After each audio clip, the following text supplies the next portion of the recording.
holy smokes, I'm no joke out the bullpen. Bringing nothing but heat, leave you hanging like clothespins. He's a beast when he goes in, ice cold frozen. The first round draft pick, #1 chosen. Drop bombs, explosion, self-promotion. And I keep shit moving like a flanker in motion. I'm the #1 spokesman, is my devotion. That I'm dedicated to the rhyme is my own notion. Brown water's the potion, it put hair on your chest. Or you can put one in the air and it'll put you to rest. Sweet dreams, I'm about to fade. I got my mind on my money and I'm dreaming about getting this all paid. Mr. Go-Getter, Mr. Assertive, Mr. Initiative, Mr. Results, man, I'm all about my business, kid. Damn.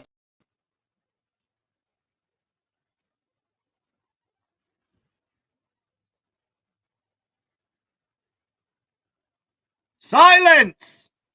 Results in business on a Sunday Not So Casual NFL Week 10 Sunday. It is Sunday, November 12th, 2023. Circa Millions, the show, the shark, the gun, the odds fellow back for more. The beginning of the second half of the season, right here live on Sharky Waters Nation X, Twitter, and a brand new YouTube channel. If you're on Twitter, come over to YouTube, fire up the chat. Patriots are in Frankfurt. We're live now. We're hyped. Guns Picks, what's going on, brother? Yeah, I got the game in the background. 7-3 right now in that game. But, man, I am ready for the Sunday football slate today. We're in week 10. We've hit the halfway point of the season, and we are cooking with absolute napalm today. We got plenty of picks for you, and we got the odds fellow back in the third seat. What's going on, my friend? How you doing this Sunday?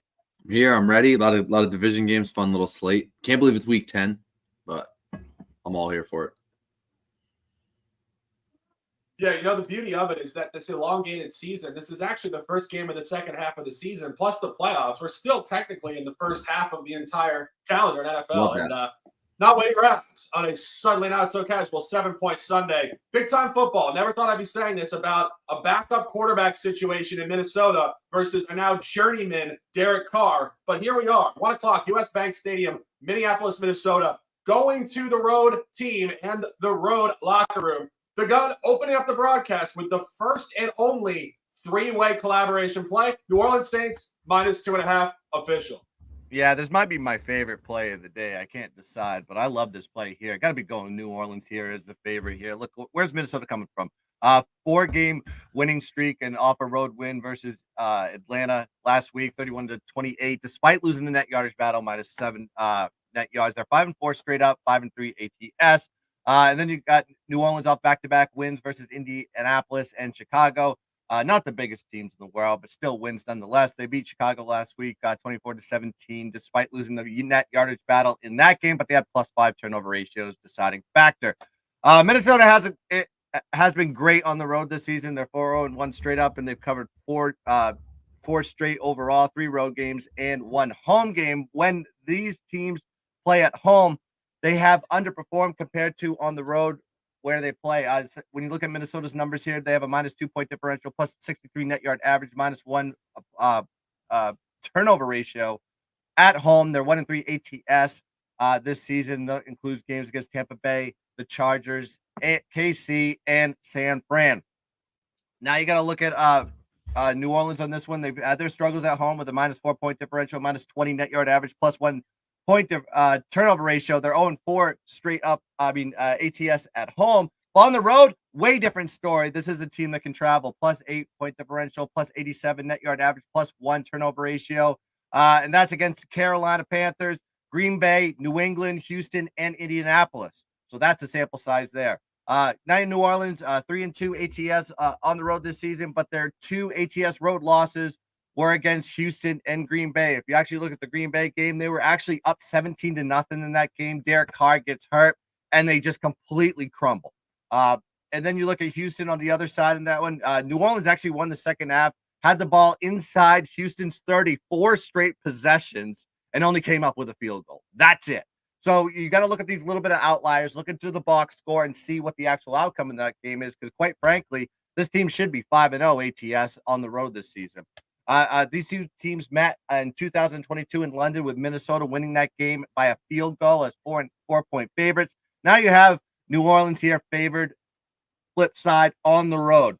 Now, Minnesota QB Josh Jobs will be playing in his first start technically his first start after the trade. But I feel like New Orleans' great road defense, which is 281 yards per game, 54 pass completion to their opponents, will give them a better, will fit them better than going against Atlanta's terrible road defense. I think this is a tougher defense that Josh Jobs has to face. So take whatever happened last week as an outlier. Josh Jobs in this new offense, he's not going to repeat what he did last week versus this New Orleans defense. I think this is a perfect spot to be taking New Orleans on the road here as a favorite. Give me New Orleans -2.5, 2-unit special. Yeah, as you said, tons of moving parts. I'm going to throw this to Anthony for the total. I'm going to jump off a couple comments here. The gun said it all, and we're not going to belabor this game for 10 minutes here. But I want to jump off of one singular point that the gun said. You guys know this. I have Minnesota under 8.5 in the futures market. We did not expect them to go 1-15, 1-16, 1-17, however many games right now. We expected them to be pretty close to the number. They started off ice cold. Now they are too hot. 5-1 straight up last 6. Dub 4 straight up. Crucial point. Those wins at the Carolina Panthers, at the Chicago Bears, at Green Bay, at Atlanta. Young quarterbacks, bottom feeder teams. This team is fool's gold. Josh Dobbs' home start won off a massive high last week. TD passed with 22 seconds in the fourth quarter to effectively walk it off in Atlanta. We've been buying the Saints all year. They're still only 2-5-2 ATS. They're a bye team. They're much better on the road. We expect an explosive, dominant effort from Derek Carr and the boys today, and Anthony Latino, alignment on the side, and a total under 41. Yeah, I just don't expect that Josh Dobbs, with a full week. There's a lot of game tape on Josh Dobbs, right? With the Cardinals, some movement last year with the Titans. What I think, if you watch that game against the Falcons, he was rolling out to his right. He was untouched. They were letting him go. They were giving him time to throw. They were giving him time to scramble. That's not what you're going to get here with that Saints defense, right? So, yes, alignment on the side, alignment on the total. Don't mind the first half total. I got this at 41, so under 41, -110 for 1 unit. When you look at this New Orleans defense, it's one that's been very, from an offensive standpoint, even just very heavy on the run, right? They were running 44% of their first downs last week against a Chicago team that's actually pretty good against the run. They're going to continue doing that because they want to keep the ball somewhat out of Derek Carr's hands, right? And keep that game script and that game flow moving, especially if they think they can slow down Josh Dobbs. From a defensive standpoint, Minnesota ranks 10th on defense overall. They're also the number 1 ranked team from a blitz rate standpoint. So this is what Brian Flores and this team wants to do. They want to blitz. They want to get after the quarterback. What is that going to do, especially if they're not getting all the way home to the quarterback? It's going to get dink and dump and throwing underneath. So I just think you're going to have a defensive battle and a struggle here. A slower game script, 2 coaches that want to protect their quarterback and probably keep this thing tight. So give me the under 41, and I love New Orleans under a field goal.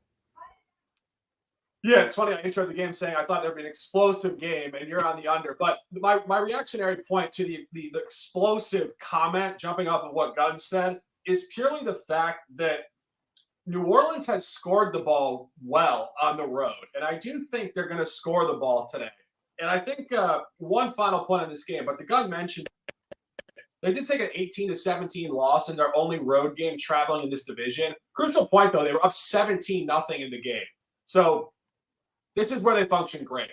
My next play, I'm going to throw it to the Gun. After this, we're going to quickly move this. I'm not sure what Anthony's doing here.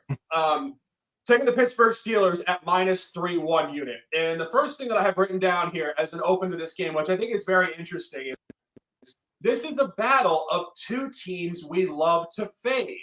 I've been sitting on this broadcast now for 10 weeks, basically ripping the Steelers and the Packers. Now they're playing each other. So how do we figure this out? Well, we go to Steelers spot-specific analysis. Now, we said it last week. Let's say it again.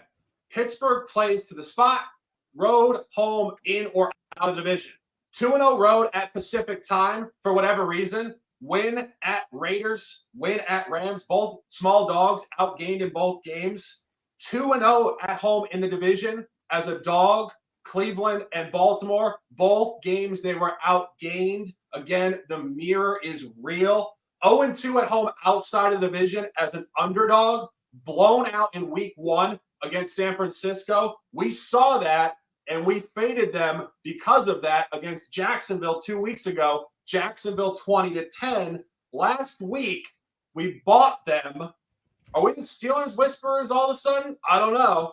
We bought them last week for the singular reason. First time favored all year at home.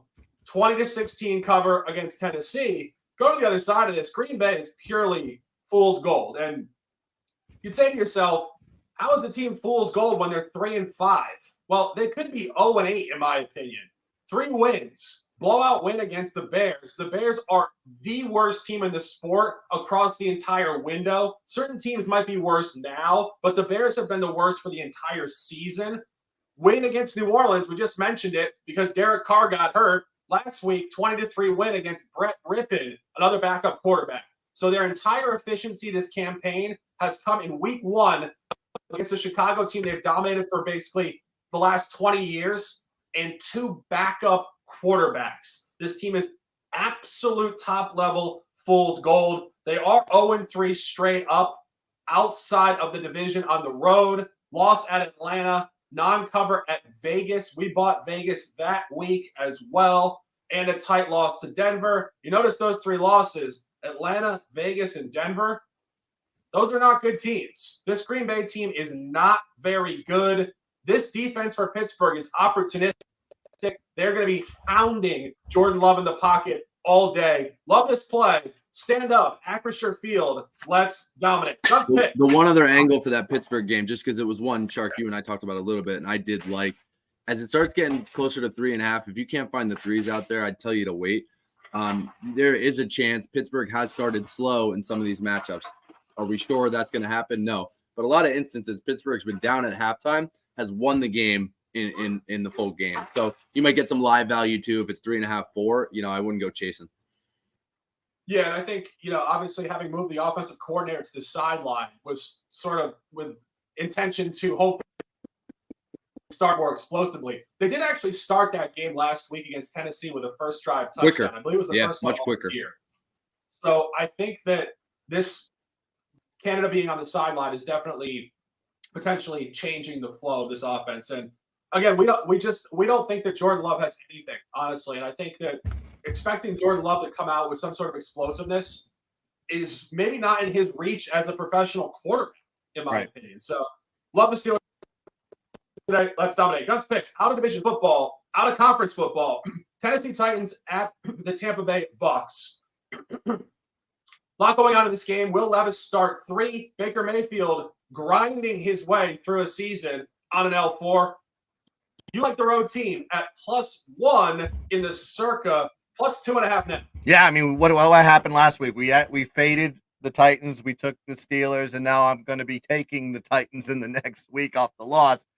But because I can't stand Tampa at all. I don't think this is a Tampa spot. I think this is a Tennessee spot on the road here. Now you look at Tennessee coming home into the spot after their 4th straight loss, off back-to-back road trip, tough loss last week versus Houston, 39-37, losing in the last seconds to CJ Stroud, who is basically just he doesn't have to do anything to get the Rookie of the Year anymore. He can take the rest of the year off and still get the trophy. They were -64 net yards in that game. Tennessee is off a tough loss as well versus Pitt on the road, 20-16, despite winning the net yardage battle, +14 net yards. They actually got down to the red zone, put it into scoring range, but unfortunately, rookie mistake, you got a pick. That ended the game there for Tennessee Titans. Now, Tennessee performs well versus non-divisional opponents this season, especially on the defensive end, only giving up 327 yards per game of total offense to non-divisional opponents, 3.8 yards on the ground, and they have a 9.1% sack rate versus non-divisional opponents as well. Atlanta versus non-divisional opponents kind of underperforms this season. They have a -4-point differential, -107 net yard average with a +1 turnover ratio versus teams outside of their division. Now you got to look at this one here with Tennessee QB Will Levis.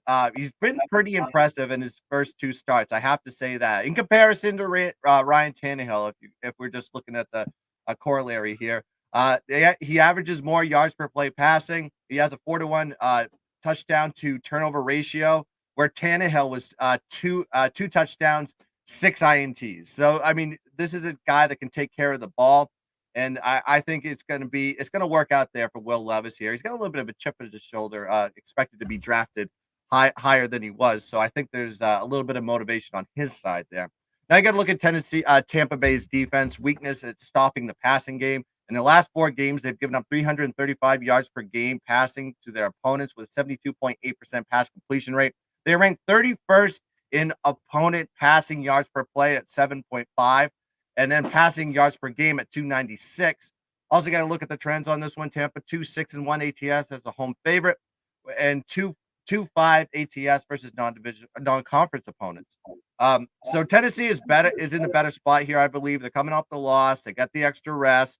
They got an offense that's improving week to week. I think Will Levis is getting comfortable in the offense, and you're going to see improvement as we go along here. I just trust Tennessee on the road as a dog over Tampa Bay at home as a favorite. So give me the Tennessee Titans here. I got it plus 1.5. There's plus 2.5s out there, but I think they're going to win the game outright regardless. So I'm going to just take my number here, plus 1.5, 2-unit special. Yeah, and I think, actually, interestingly enough, where I saw this, I was looking at a couple of databases last night. Tennessee actually opened in this game as a favorite, -1. Mm-hmm. So if you look at what Tampa Bay has done at home, they have performed poorly at home as a dog outside of the division, actually. Blowout loss against Philly and blowout loss against, I believe it was Detroit.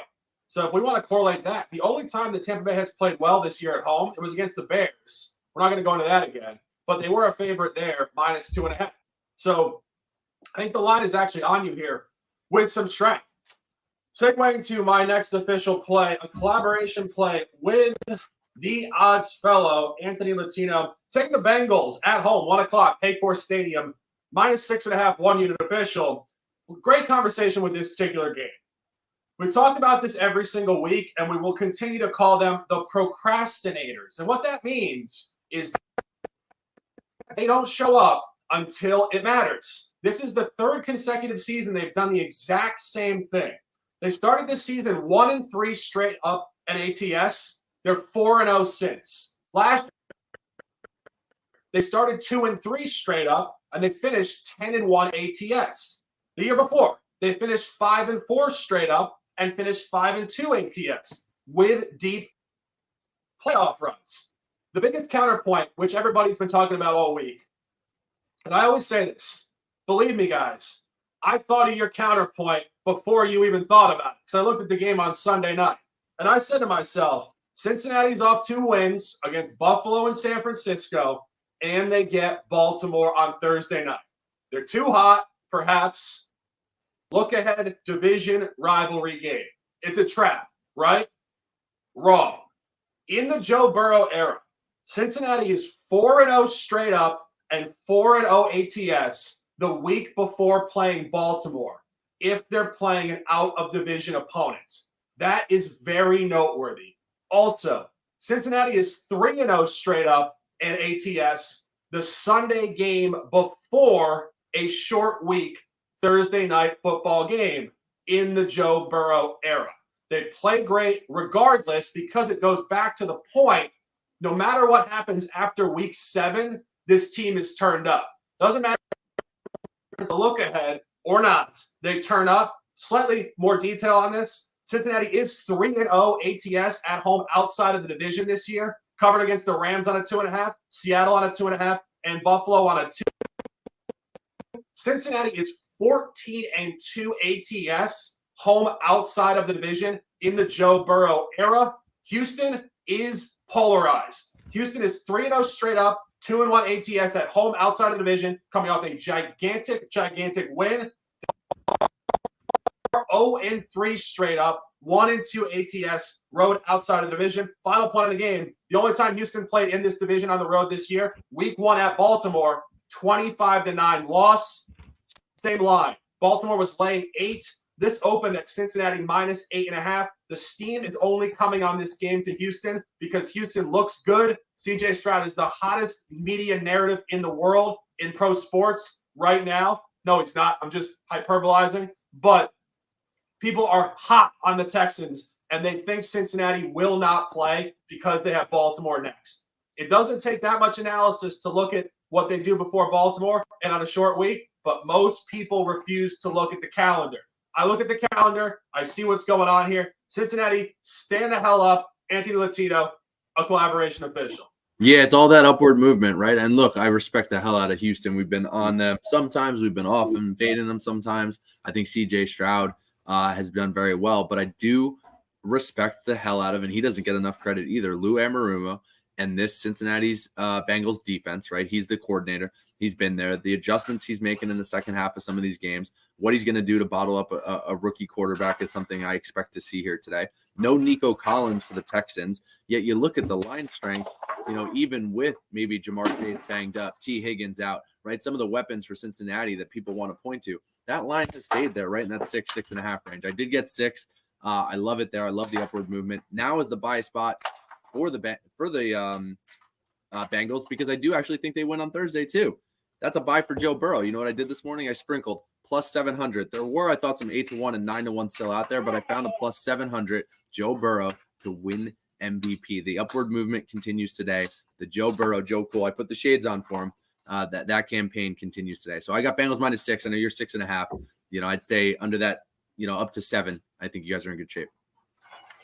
Yeah, and I'm just fired up for this game because I get fired up for intriguing conversations. And this really is because people are so hot on the Texans today because they think the look at is so immense. And final point on this. This is pro football, guys. This is not the NBA. This is not a 3rd and 4 back-to-back. These guys have been off for a week. So the point is, it's not as big of a trap as it is in other sports where the games are literally clustered day after day together. Big time spot, Cincinnati Bengals, -6.5. Next play. Big time football here. Jacksonville, Florida. It doesn't get much bigger than this at 1 o'clock in week 10. San Francisco 49ers on the road, 0-3 last 3. We're scorching hot, now are cold. You like the road team to bounce back in Jacksonville. Yeah, I think this is a perfect spot to be jumping on San Francisco with a little bit of value. This is the first time they've been as healthy, especially on the offensive end, since they played in Cleveland, 3 weeks ago. So let's talk about this setup here. Actually, a month ago at this point. San Francisco off a bye, losing 3 straight, like Shark said. They are off a loss versus Cincinnati at home before their bye, 31-17, plus 60 net yards in that game with a -2 turnover ratio, deciding factor in that one. Jacksonville also off a bye, but they're on a 5-game winning streak. This team is running red hot. Their last game, they beat Pittsburgh on the road 20-10, plus 116 net yards in that game. Now, Jacksonville's underperformed at home this season. What I mean by that is you have 2 London outliers, but you actually look at the 3 games they actually played in Jacksonville. They're 1-2 straight up ATS with a -4 point differential, -70 net yards with a +1 turnover ratio. So this team at home in Jacksonville has not played well. They actually played better in London. Now you got to look at San Francisco so far on the road this season. They have a +6 point differential, -29 net yard average, +1 turnover ratio. They're 2-2 straight up on the road, but 2 of their road losses were the recent ones in their 3-game losing streak, and that was without Deebo Samuel and without Trent Williams. These are vital pieces to what makes San Francisco successful. Now, like I said, San Francisco on that losing streak, they have dealt with a lot of key injuries, including even CMC was injured for a while, so he's back to healthy. Deebo Samuel, haven't had him in weeks. He's back this week, fully healthy. And then Trent Williams was a game-time decision. What I'm reading right now is he's likely to play in this game, so they get a vital tackle back in there on the offensive line. So they're healthy and ready to go for this game, full strength. And when this team is full strength, they were the best team in the NFL. San Francisco also added some parts and pieces in the trades that we get to see in full strength here today. They went and got Chase Young from San Francisco. This is the San Francisco team that had a 5.8% sack rate this season. Adding him to the lineup is going to free up guys like Nick Bosa and other guys on that defensive line. It's going to be really tough to pick and choose who you want to guard in here, because if you got Chase Young on that line, you have Nick Bosa, you're going to have a lot of one-on-ones. Nick Bosa has been doubled up like all season long. Jacksonville, so just basically to sum this up, Jacksonville is just running red hot, in my opinion. I was like, San Francisco has been struggling, yet they were not at full strength. They're favored on the road here for a reason versus a really good team that is red hot. I think there's a reason why they're San Francisco's favored here on the road. I think they get it done here, full strength. You're going to see a similar type of outcome, in my opinion, like you saw in week 1 when they had to play Pittsburgh on the road. They had a short line. It was right around 3. Guess what happened? San Francisco boat raced them 30-7 with plus 152 net yards. Similar point on this one. Give me San Francisco -3, 2-unit special. Yeah, I would agree with that. I think that's the best point of the whole cap, actually, that last point you made.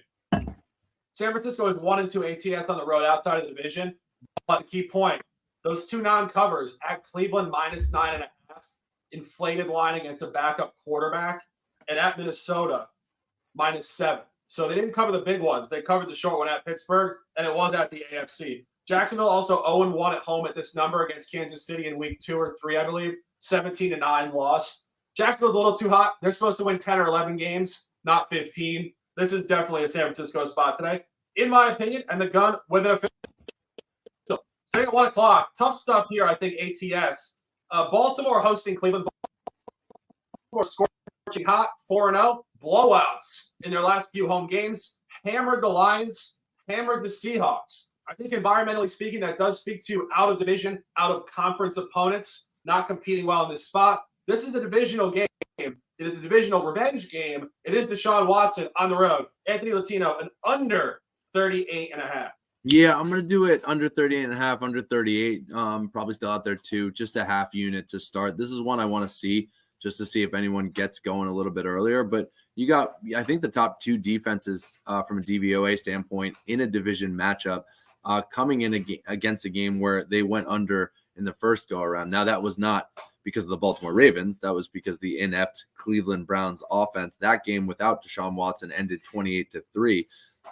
Tough pill to swallow for the Cleveland, a Super Bowl contender, to get smacked in the mouth that way in game 1 of the division matchup. Now they come back here. I actually lean Cleveland in this game because I think you're going to get a defense that steps all the way up. But Lamar Jackson has run hot and well against Baltimore. He's 7-3 overall. I think 5-0.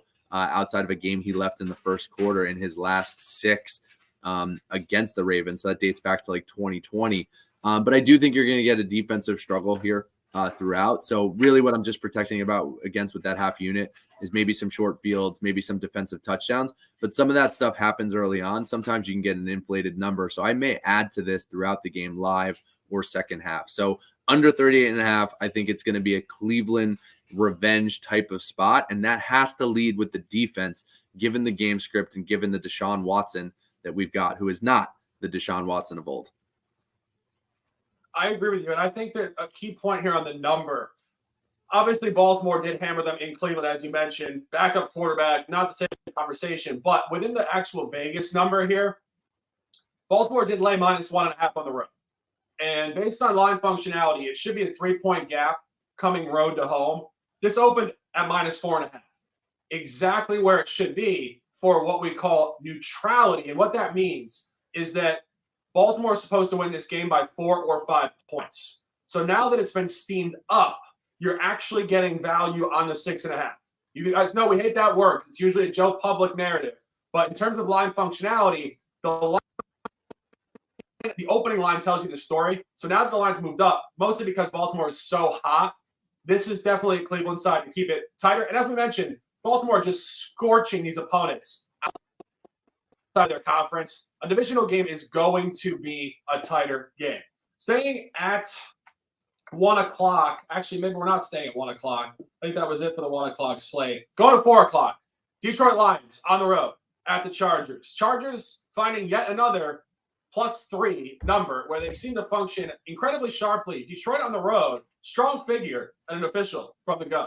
Yeah, if I push this one, I guess I push it. It's probably going to end. Favorite Chargers narrative, right? We all know what's right. coming. Yeah, so I'm going to be riding the Detroit side on this one. I think when you actually look at the statistics of how Detroit performs with extra rest, off a bye versus a team playing on the short week, I think this is a perfect spot to be jumping on Detroit. There's a reason why they're favored here.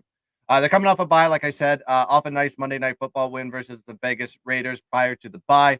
Winning that game 26-14 plus 329 net yards in that game. They absolutely destroyed them in the yardage battle.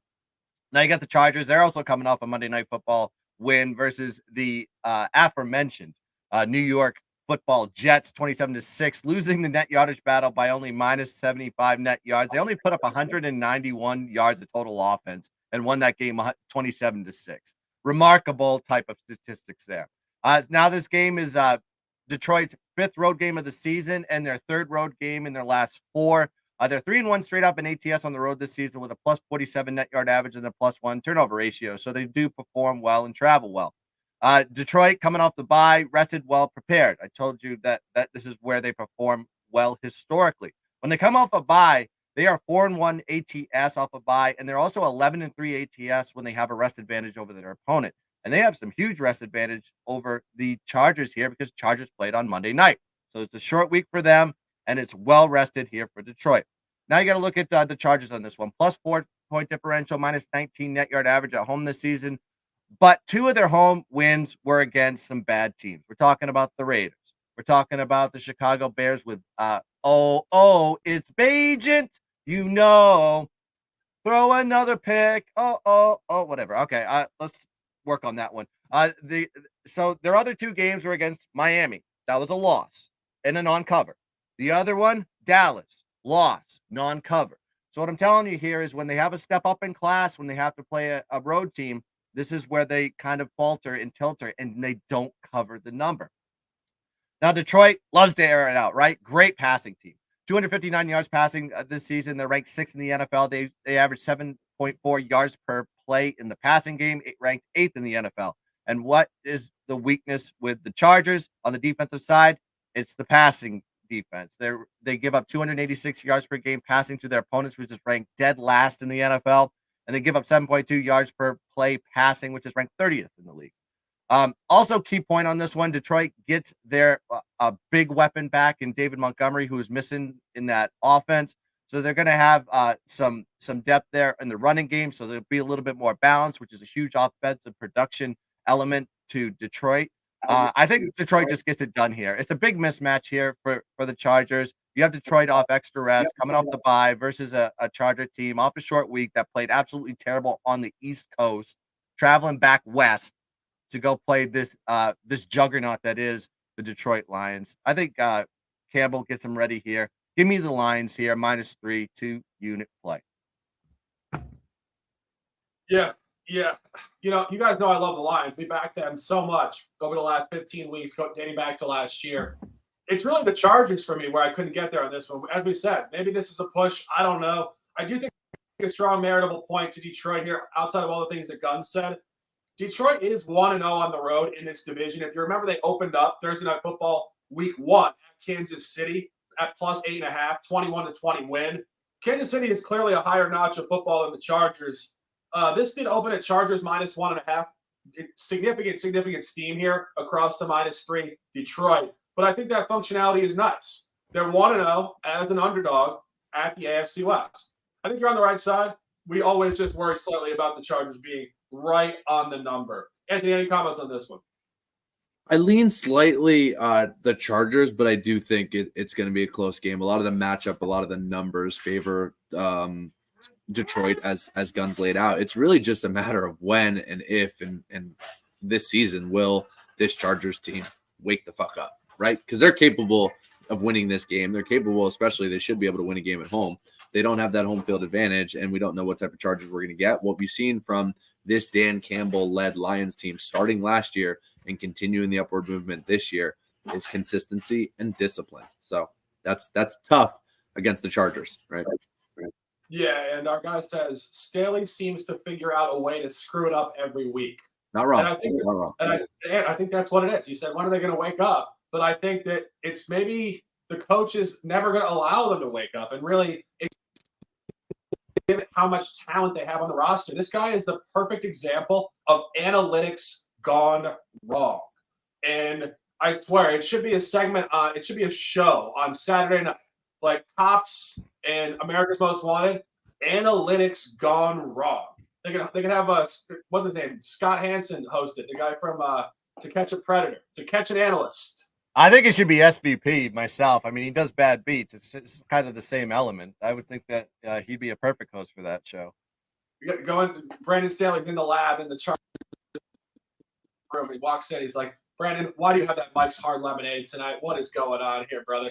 But anyway, stay in course. Stay in course. You have to know what I'm talking about to get that joke. But anyway, stay in course here. I think Brandon Staley is just the perfect example of analytics where the guys playing analytics, but the margins for success are 1% oftentimes. And that's the insanity of analytics. The announcers will always say, this is the right spot per analytics. They don't tell you that it's basically, 50.5% versus 49.5%. It's right.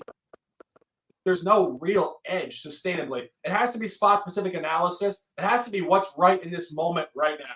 Not going to go too far into that. Obviously, I was kind of going to that because the next game is so lackluster. I think I didn't want to even shift to the next game. But let's talk about the next game. Guns picks. Worst game on the card by a mile. Atlanta Falcons at Arizona Cardinals. Out of division football.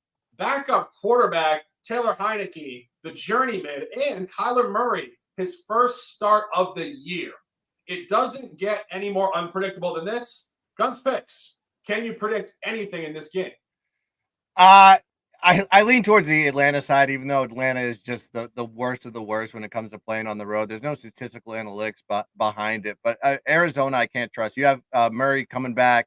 Call of Duty just came out, so that's bad for Arizona altogether because he's not studying the playbook. He's too busy doing live streams and stuff. So I kind of don't want. I mean, I think the narrative on this one is like, oh, Kyler Murray's back, got to be taking the Cardinals. But I think there's going to be a little bit of rust factor in that one. You have this team with Arizona that's just gone through this absolute rotation of quarterbacks, right? So you had Josh Dobbs, then you had Clayton Tune, and now you got to do again in back-to-back weeks. You got to have a new quarterback. You got to learn the cadences. There's probably going to be a few little offside penalties trying to get adjusted for Kyler Murray. And then you have Atlanta. They made the right switch, I think. They got Desmond Ritter's bench. They put in Taylor Heineke. I think that had a lot to do with their road performances on this one. So I think Heineke's the right spot. They put up 28 points last week versus Minnesota. Probably should have won that game, but didn't. I think this is probably a better spot here for Atlanta, in my opinion. That's the lean that I have on this one, even though I'm not going to get to the window, as they say. I don't think anybody even goes to the window anymore. They have apps. All right, just press the button and go. So yeah, I lean towards the Atlanta side, but not an official play for me. Yeah, it's one I grabbed in the contest. I think you're going to get a better overall performance on the Heineke side. They probably win that game against Minnesota, if not for the Jaren Hall injury and kind of the unknown of Josh Dobbs. Why they, didn't pressure him and allowed that Minnesota Vikings offense to do the things that they did in the latter parts of that game, I don't know. Atlanta rather continues to amaze me, but I think this is two teams. Somebody has to get out of the way here. And I do think Atlanta has a little bit too much talent. Did see some of the stuff, some of the narratives. Seems like they're going to start riding Bijan Robinson maybe a little bit more. Does that matter? Is that a better guy coming out of the backfield when they had kind of a 3 or 4-headed monster? I think more touches for Bijan can't hurt, whether that's a smokescreen or not. We'll see today. Yeah, no, this game is incredibly difficult. Our guy Mario C, we appreciate you firing up the chat. Says 2 bottom feeders. You're not wrong. And I do recall going back to last year, Kyler Murray is a very poor first half quarterback at home. And I think it speaks to his general mentality. If you guys remember last year, there was this big thing about how he doesn't watch film and he just memorizes it and all this stuff. And it's just kind of who he is. He's just a little arrogant. He's not particularly inspirational. He's not outspoken at all. He's not the type of guy that men rally around. I think he's actually kind of ostracizing from his general energy. And I think it speaks to why they come out so flat every week and they have to get down, get annoyed and focused. I don't really like betting halves in football because it's just so condensed and the variance is insane. I do think Atlanta probably comes out here in the first half with some emphasis here today. Next play at 4 o'clock. Interesting one here. Washington Commanders at Seattle. Commanders are 4-1 on the road ATS. Seattle off the blowout loss at the Ravens. Throw it to Anthony. Got any comments on this one? I think it's a terrible spot for Washington and a great spot for Seattle, just in terms of the direction for these two teams. Washington, I think you're probably going to get a little bit of that letdown factor of those defensive units that walked out the door in Montez Sweat and Chase Young, right? They didn't feel the repercussions of that trade last week for whatever reason. Ron Rivera held it together. But we're talking about a team in Washington that battles and grinds, but what I wouldn't want to walk into is Seattle off of that blowout that Seattle had last week. So obviously I think a little bit of a bounce back spot for Geno and the Seahawks there. And I think a little bit of a dead zone spot for Washington. So for me, what did I do with it? I teased it. I grabbed the Bengals, who I love earlier. You take them at 6 points plus Seattle at 6 points here. You don't even have to play with a 6.5 or a 7-point tease. So two teams, just have to win, right? So that games, you're not crossing zero. You can kind of right around that pick a mark, maybe minus or plus a half. So I think that's the one way to approach this game if you don't like a side straight up at this, what's it, 6.5 right now? Yeah. Yeah.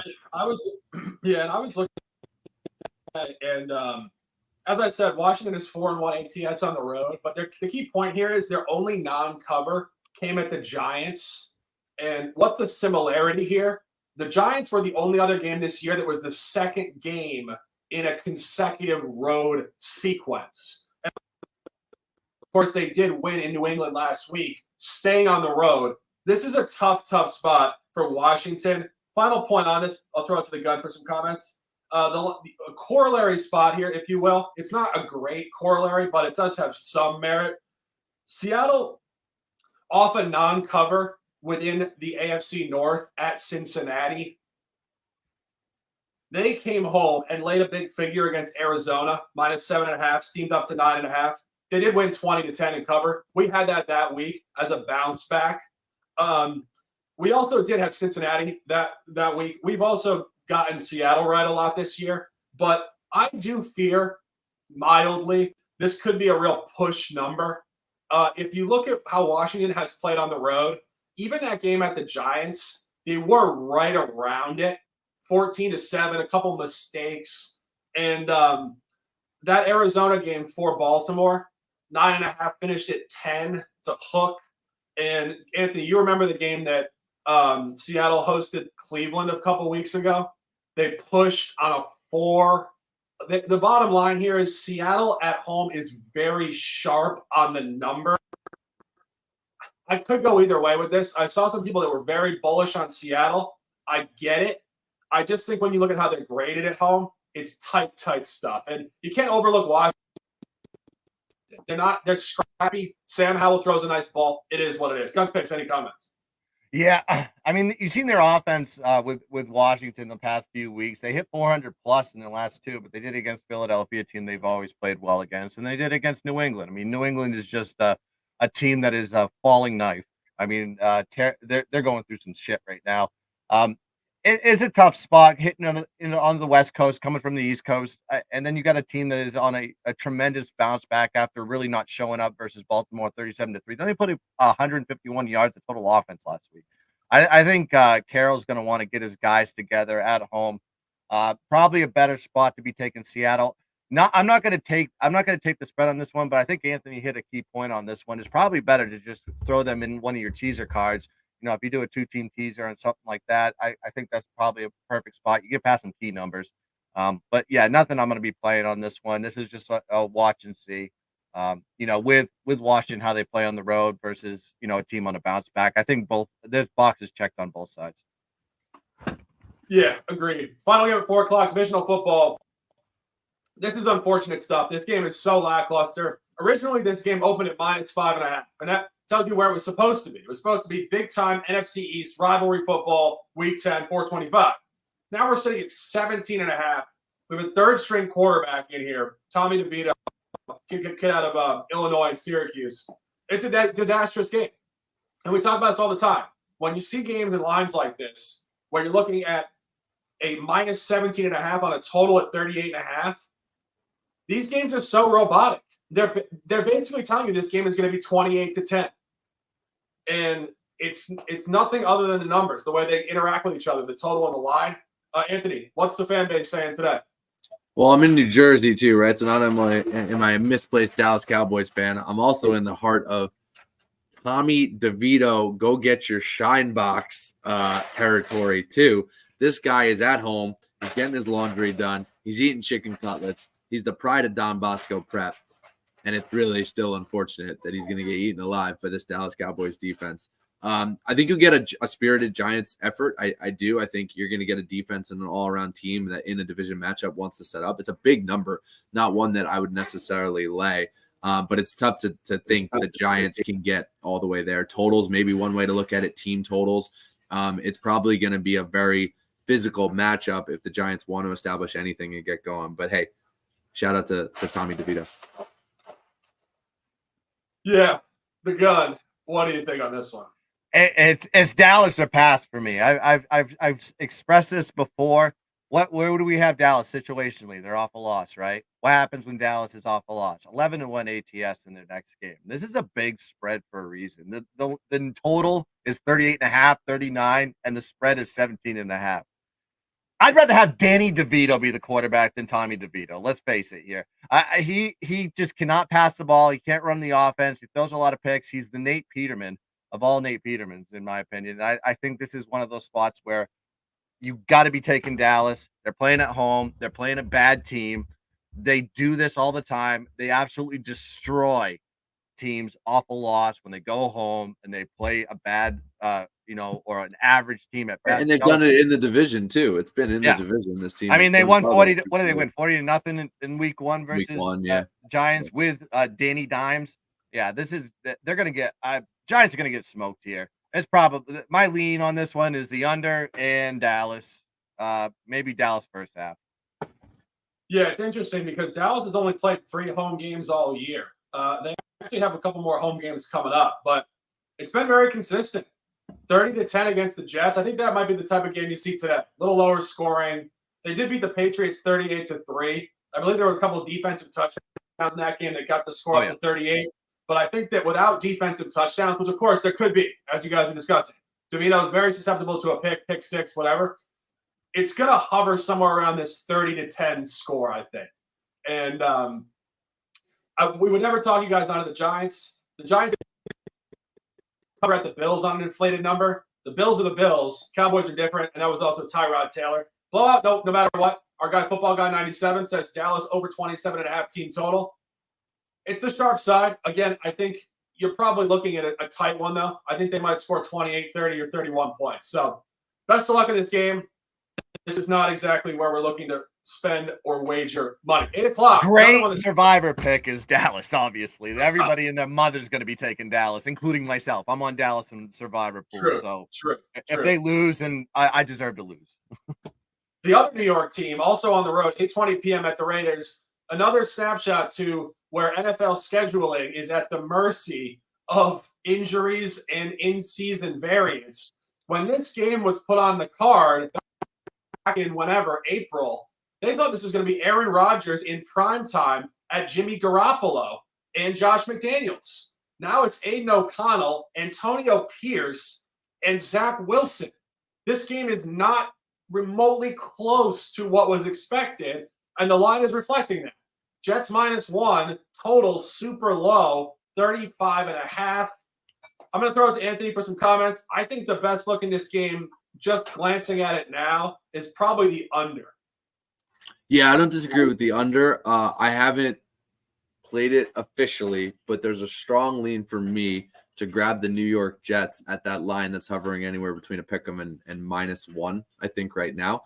I just think you're getting the recency bias and kind of the emotional high of what this Vegas team did, having cigars in the locker room afterwards because the Josh McDaniels show is finally over and the Antonio Pierce interim era has now begun.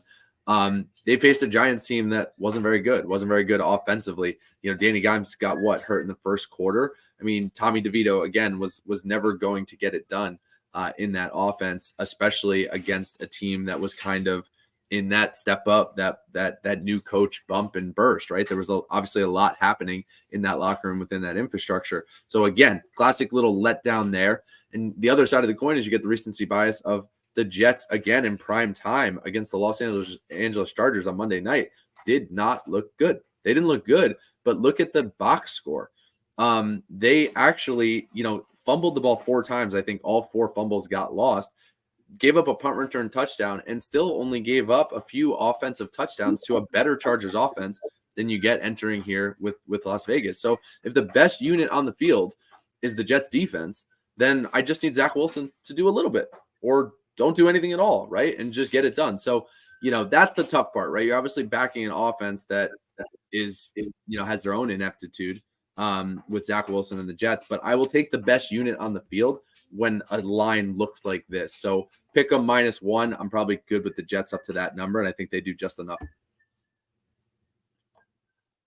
I agree with you. I think that your comment about the Raiders is very sharp psychology. I mean, let's not get so far ahead of ourselves, guys. The Raiders, you won 1 football game. You're having cigars.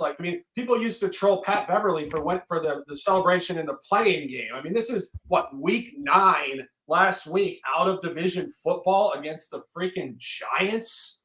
I mean, talk about overblowing the situation. So inherently, you're gonna get a letdown there, and you got to play just a far, far better opponent. I mean, let's be honest. I think when Aaron Rodgers went down, people pretty much wrote off the Jets. I mean, the fact that the Jets are hovering right around 500 is highly impressive. And it's not so much Zach Wilson. He's obviously a game manager at this point, but the defense is absolutely elite.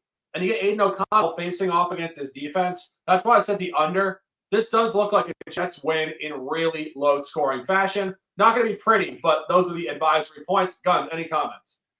You have 2 really bad offenses, right? Jets average 273 per game, 276 for the Raiders. Aiden O'Connell put up 334 yards last week in a 30-6 win. Yeah, celebrating with the Giants. You beat Tommy DeVito. I mean, let's face it. Danny Dimes went out early. I don't know why you're celebrating that. If it's more the fact that you got rid of Josh McDaniels, seems like the team didn't really like him too much. You rallied around Antonio Pierce, the interim coach. You're playing at home. You could have a letdown spot in this one. I mean, what are you going to get out of Zach Wilson? You never know. He's Jekyll and Hyde. It's like they come off three wins in a row. They beat Philly, they beat the Giants, they beat Denver, and then they go and they play the Chargers and just completely it's insane. They won the net yardage battle plus 79 net yards, but you gave up the ball for a -3 turnover ratio. The only thing that's keeping me off of this game is Zach Wilson and his ability to take care of the ball. But I can see the other side letdown spot for the Raiders after a big victory. I don't know if I can touch this game. Yeah, Probably lead towards the under.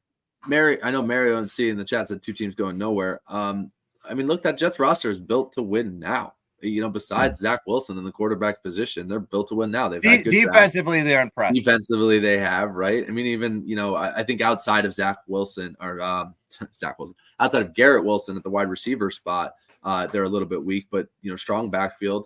Line improving, that's been one of the challenges, but the Jets have the division right in front of them too. They've got some tiebreakers. They still got the Dolphins twice, so this is kind of a must-win spot for them in terms of staying the pack with maybe some of those late wild card type seeds. But they also have a division route even if they lose this game, which is a little wild, right? Given what you mentioned, Graham, when Rodgers went down, this is probably not the position most people thought this team would be in. Yeah, and I don't think morale is high with this group. I think the Rodgers injury did 3 things, actually. 1, of course, it took him off the roster, so let that be what it is. But 2, I think it really, really inspired and improved Zach Wilson. Zach Wilson has one of the best mentors he could ever have. And for years, people used to say that Rodgers was a horrendous mentor for guys in Green Bay. But I think that was a younger Rodgers not trying to help guys that were his backup in his prime. Now he knows, he has awareness. He's been on ayahuasca retreats in Central America. He's become more a little self-aware and meditative, if you want to call it that. I think he knows his arc is at the back end. He is, if he's willing to do it, one of the best mentors. He's very intelligent. He's honestly, I think, in a good place mentally now. And I think he obviously has insane football knowledge to impart, not only strategically, but from the mental side of the game. I think if you watch Zach Wilson the last few weeks, he's playing with far, far more confidence. And I would give Aaron Rodgers a lot of credit for that. This is not Robert Saleh and the offensive coaches. This is Aaron Rodgers, and we have to give him credit for this particular job he's doing. And final point, Guts, comment. No, I think with Rodgers, you made a good point on this one. I think because he's over at the Jets, he doesn't feel like somebody's breathing down his neck and they're looking to replace him. In Green Bay, they got Jordan Love out of nowhere, and he of course he's not going to help him out because they assume that that's the guy that's there to replace him. So I think that mentality is completely gone. He goes to the Jets. He knows he's the guy regardless. It ain't Zach Wilson. But so of course he's going to help Zach Wilson because he wants to get to the playoffs. He wants to get to that run. So when he's supposed to come back, he says December. We will see. He just wants to be in a right position that he can actually make a nice drive for the playoffs. So of course you're going to help your guy.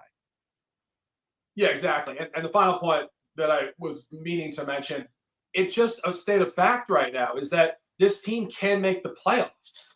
Yeah. So morale is huge, huge. And I do think the Jets are the side. Our guy says odds Rodgers is nice to Zach because his mom is a MILF and they're close in age.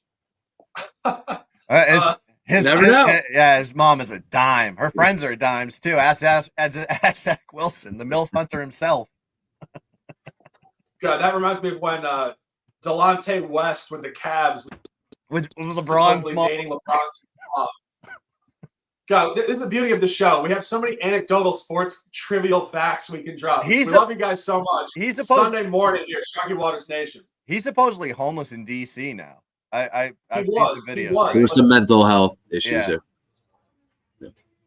Apparently, he got it together though. Actually, he was somebody. I forget who it was. An ex player or coach actually called him, got him off the street, put him in rehab, paid for the whole situation. So I think he's better now. Thankfully.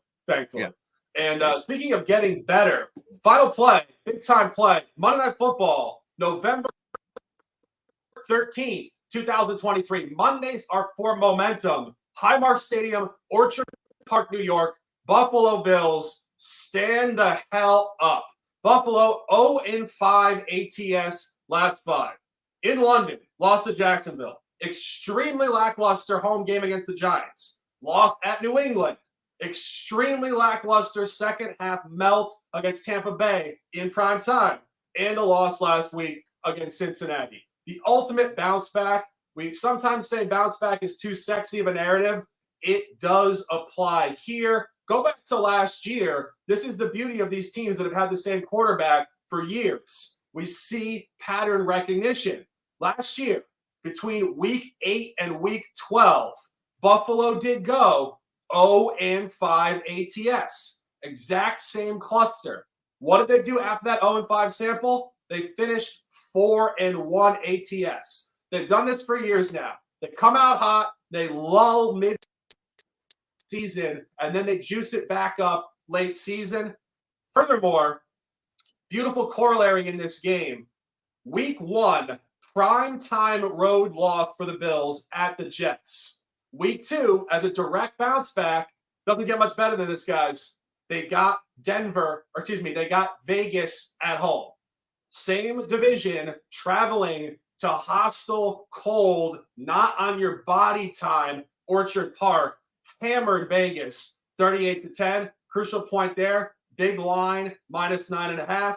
Now you come off of another prime loss at Cincinnati. You get Denver, and you go to Denver, purely a fade spot. I could not believe I was seeing money come in on Denver.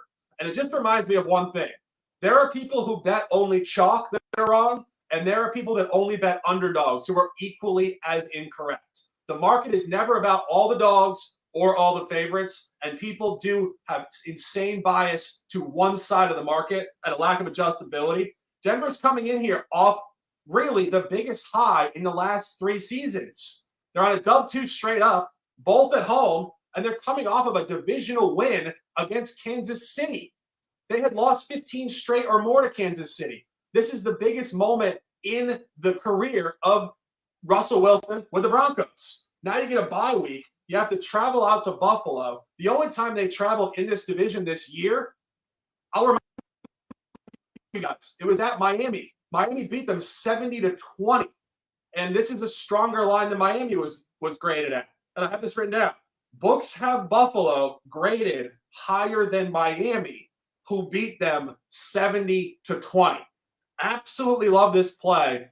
-7, 1 unit official. Guns, any comments? I mean, you said it best on this one. It's like when Buffalo's on the loss and they get back home and they play a team inside their conference, they just go and blow them up. And now you get them on prime time at night in Buffalo. Buffalo's going to be rocking there. I would not take any side on this one except for Buffalo. These are the type of situations that they just come back and smoke teams. Similar in nature is what Dallas does when they get home and they play a lackluster opponent. This is a perfect spot to be jumping on the Buffalo train. They got the Jets up next at home. They get a nice little situation here. 2 weeks in a row, get to play at home. I think it's a get right spot off that close loss to Cincinnati on the road. It's Buffalo or pass, no other way. Any comments here? If Denver does get going, it'll really show that this team is trending maybe in a better direction with the Sean Payton turnaround. But no, I think too much to back the bounce back there for Buffalo. Yeah, totally agreed. That's the show for this week, ladies and gentlemen. NFL Week 10, Circa Millions, the show. Sharky Waters Nation, non-runs a lifestyle, riding the wave out of the water. The Shark, the Gun, the Odd Fellow. Numerous officials recapping right now my 4 top plays. New Orleans -2.5, Pittsburgh -3, Cincinnati -6.5, Buffalo -7. Anthony collaboration. New Orleans -2.5. Collaboration Cincinnati -6. Under Minnesota. New Orleans 41. Under 38.5. Baltimore Cleveland. The Gun. Shots fired on a suddenly not so casual 7-point Sunday. Collaboration. New Orleans, Tennessee +2.5, San Francisco -3, Detroit -3. An opportunity to dominate, a beautiful show, a conversation. Conversation always wins. We appreciate you guys in the chat. Guns picks, close them out with some words, and let's dominate. Yeah, if you haven't already, please hit the like button and subscribe to the Shark Waters Nation channel. Let's get this thing through the damn moon. This is why we do this for the absolute low price of $0.00. All we do is ask you to hit a few buttons. It's called the like, it's called the subscribe, and it's called the notification button, so you know every time we go live. Listen, we're just going to bring content, including NBA, college basketball, the rest of college football season, and the NFL, of course, every single week. So please join us for all the content that comes onto this channel. Let's dominate the board. Let's cash some tickets, baby. Thanks for everybody in the chat that's joined us, participating, all you beautiful bastards that's watching us live. Let's kill it. Let's crush it as we always do in the NFL. And as always, let's keep dancing. Bang.